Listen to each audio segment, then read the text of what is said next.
Querido general de ejército Raúl Castro Ruz, líder de la Revolución Cubana, compañero Miguel Díaz-Canel Bermúdez, primer secretario del Partido Comunista de Cuba y presidente de la República, combatientes del 5 de septiembre, familiares de los mártires caídos, compañeras y compañeros de la presidencia, cienfuegueros y cienfuegueras.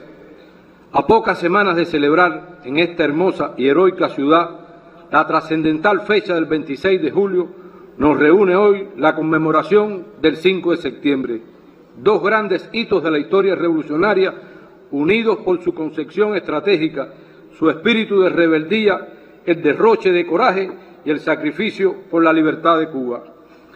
Hace 65 años, un grupo de valerosos combatientes revolucionarios, junto a oficiales de la Marina, descontentos por los desmanes y atrocidades de la dictadura de Batista, tomaron Cayo Loco y asumieron el control de la base naval.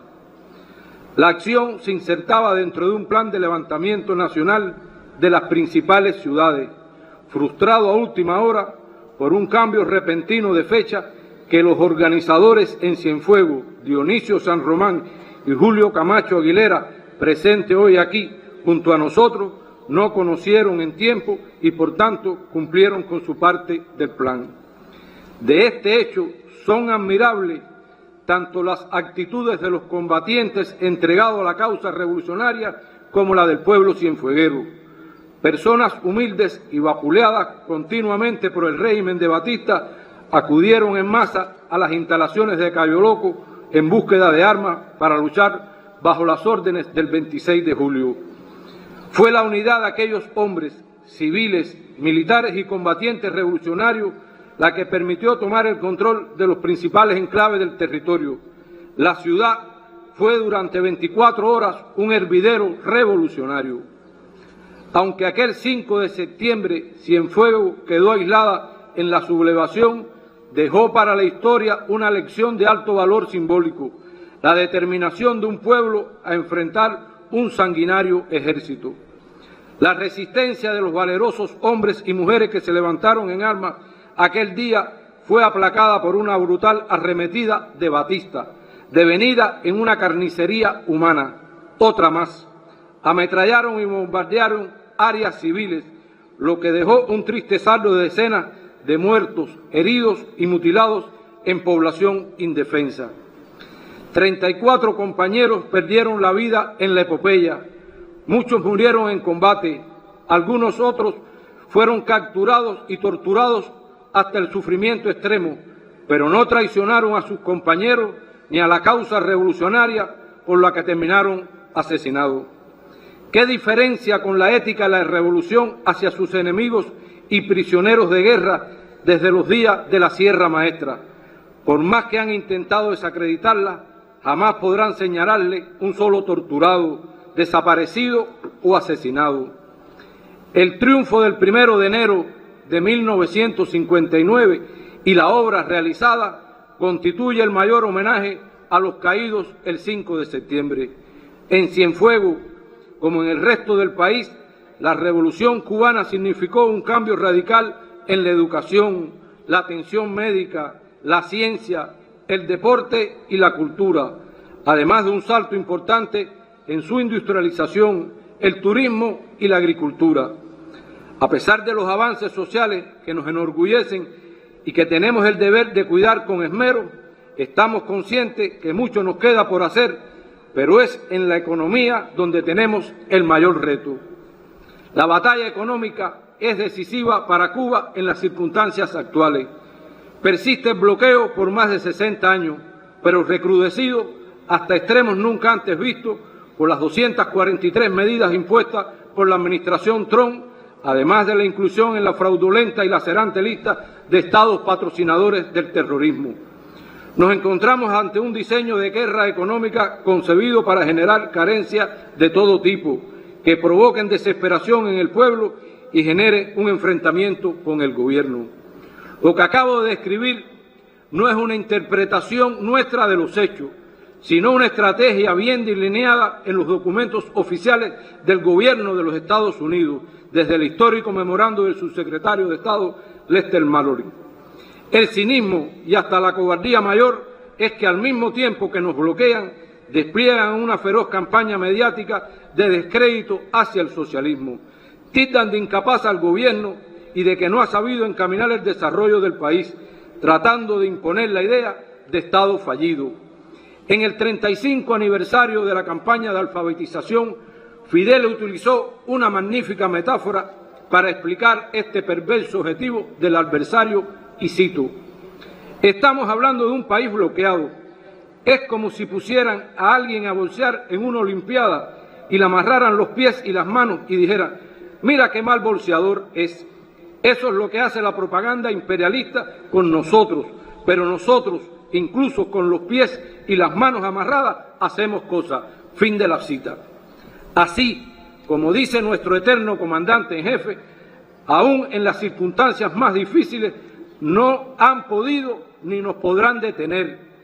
¿Qué Estado fallido podría enfrentar y superar la pandemia de la COVID-19 con esfuerzos propios, articulando todas sus instituciones médicas, científicas y de otros sectores vitales? ¿Es posible hablar de un Estado fallido en el país en que apenas en 18 meses después de iniciada la pandemia de la COVID-19 reportaba a nivel global la tasa de mayor intensidad de vacunación contra la enfermedad con vacunas propias?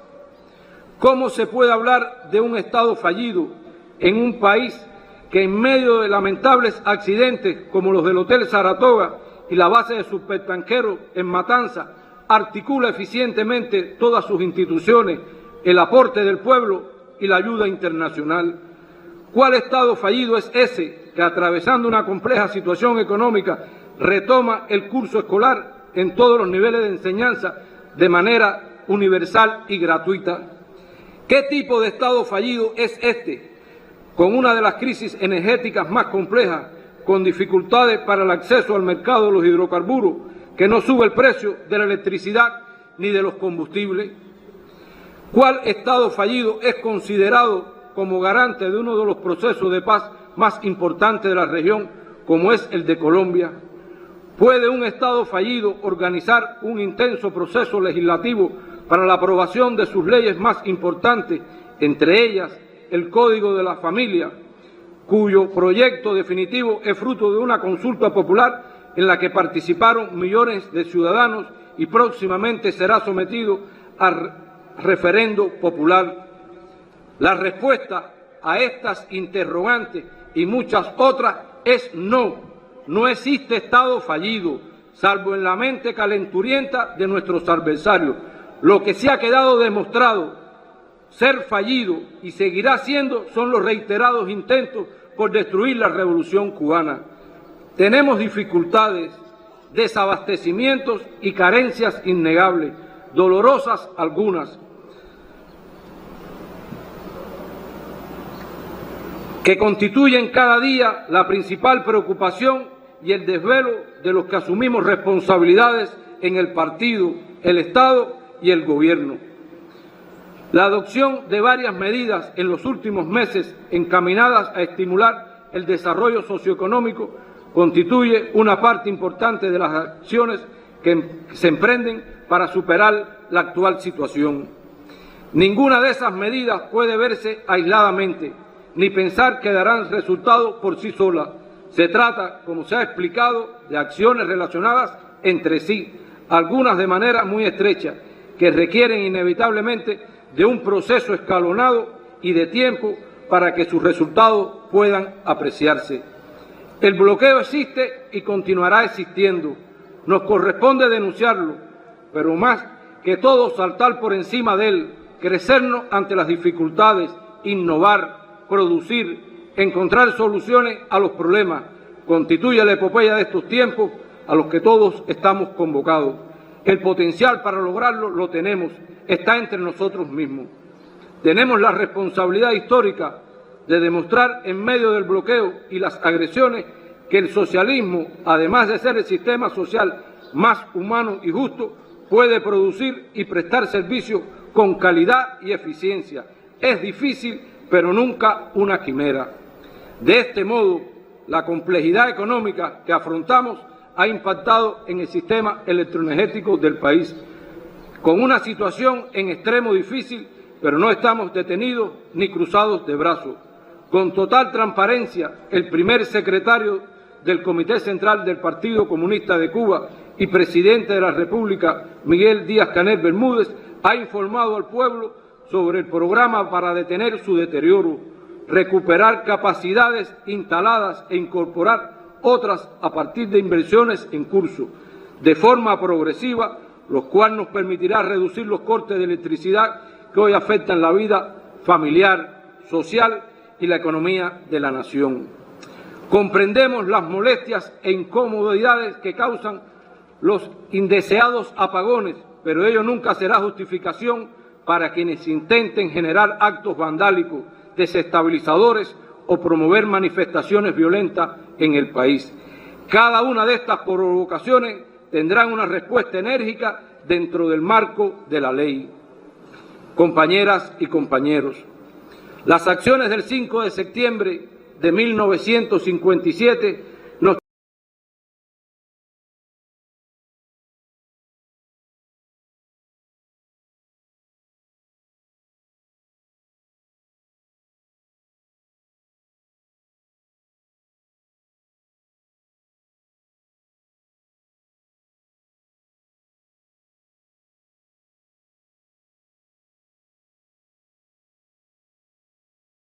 enseñanzas indiscutibles es el valor de la unidad, en aquel momento expresada entre la sierra y el llano, sobre todo en función de un objetivo común, hacer a Cuba libre y soberana. No habría existido el 5 de septiembre si el movimiento 26 de julio hubiera discriminado a los oficiales del ejército por su procedencia o integración a esa institución. La unidad ha sido un principio sagrado que nos ha permitido llegar hasta aquí y afrontar las arremetidas yanquis desde sus inicios. El general de ejército, Raúl Castro Ruz, ha definido como la más importante arma estratégica y entre muchas otras valiosas ideas y reflexiones sobre el tema expresó, y cito, la unidad no excluye las discrepancias honestas, sino que presupone la discusión de ideas diferentes, pero con los mismos propósitos finales de justicia social y de soberanía nacional, lo que nos permite siempre llegar a las mejores decisiones. Fin de la cita. Mantener la unidad implica pasar por encima de egos personales, evitar que prevalezcan los celos, los sesgos o los atrincheramientos que nos dividen o excluyen. Somos una sociedad heterogénea y debemos aceptarnos y respetarnos en esa diversidad de saberes y pensamientos. Todo el que se sienta y demuestre ser un patriota o un verdadero revolucionario cuenta.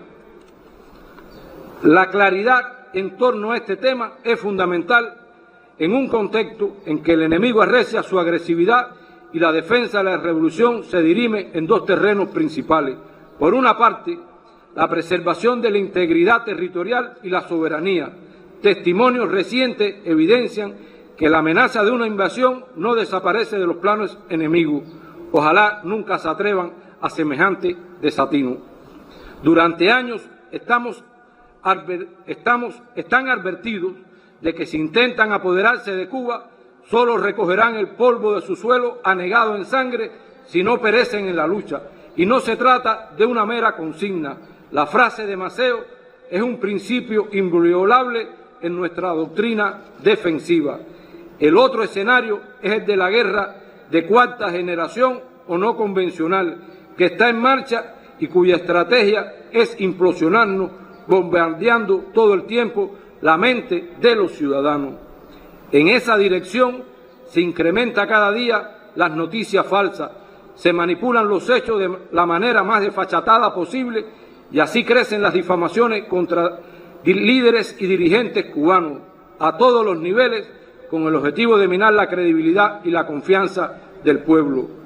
Las campañas de odio y persecución política que se desatan contra Cuba en las redes sociales solo se asemejan a lo peor del macartismo, que ahora ya no se limita a un territorio físico, sino que se extiende por el amplio universo de Internet.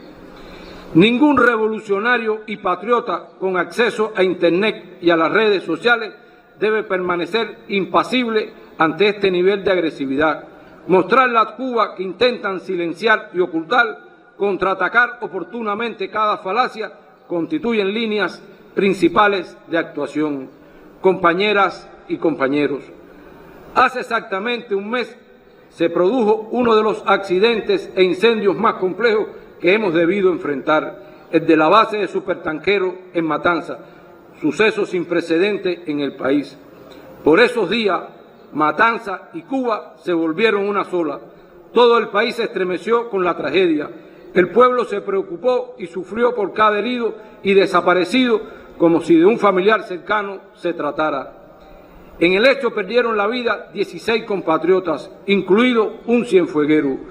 Todos demostraron determinación y valor cuando acudieron a mitigar el siniestro. En ellos estaba la misma estirpe de los héroes del 5 de septiembre. Es un deber reiterar, en nombre del partido, el Estado y el Gobierno, nuestras más sentidas condolencias a familiares y amigos por estas pérdidas irreparables y el respeto perenne a sus memorias.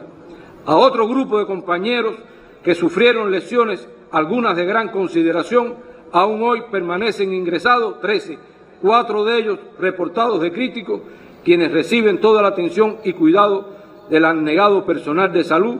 Desde aquí deseamos a todos ellos una pronta recuperación. A los compatriotas que contribuyeron a mitigar en apenas 6 días este siniestro de grandes proporciones, el pueblo de Cuba los contempla con orgullo por su comportamiento heroico. Es justo reiterar el agradecimiento a todos los gobiernos, organizaciones y personalidades que expresaron su solidaridad y ayuda ante este hecho, en especial a las naciones hermanas de México y Venezuela, que no dudaron un segundo en sumarse a nosotros en el combate contra el fuego, aún a riesgo de sus vidas. La expresión del presidente de México, Andrés Manuel López Obrador, de que a los amigos cuando están necesitados no se les pregunta, sino se les ayuda, tal como hicieron su gobierno y el del presidente Nicolás Maduro, evidenció el rostro verdadero de la solidaridad, de la integración y de la voluntad de cooperación. Esto no es un hecho aislado, tiene profundas raíces de solidaridad histórica entre nuestras naciones y pueblos.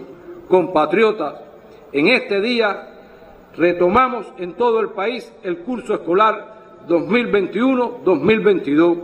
Cerca de 1.700.000 niños, adolescentes y jóvenes estarán en las aulas. El esfuerzo del Estado y el Gobierno ha sido grande.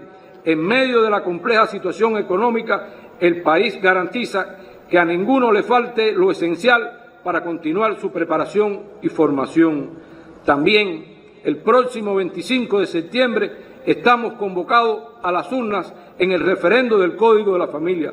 Votaremos por un texto cuyo sentido no es imponer, sino otorgar derecho a todos. No es solo una ley del presente, sino de futuro, que nos beneficiará sin exclusión en algún momento de la vida, ya sea en el cuidado de la infancia, en la protección de la vejez, en el matrimonio o en el divorcio, en la filiación, en la herencia, entre otros. En todos estos procesos, el nuevo Código es superior. No dejemos que las circunstancias y los prejuicios nos priven la posibilidad de tener más derechos. Convocamos a votar sí por un código que hará más plena a nuestra sociedad. Como ya expresamos, nada detendrá el avance de la revolución. Cejar en ese empeño sería traicionar la sangre que derramaron miles de patriotas y revolucionarios cubanos, entre ellos los mártires del 5 de septiembre. A 65 años de aquella gesta, la gratitud eterna a sus protagonistas, especialmente a quienes ofrendaron la vida y a sus familiares que todavía sufren la pérdida del ser querido. Gloria eterna a los mártires del 5 de septiembre. Gloria. Gloria eterna a los mártires de la patria. Gloria. Socialismo o muerte. Patria o muerte. Vencemos.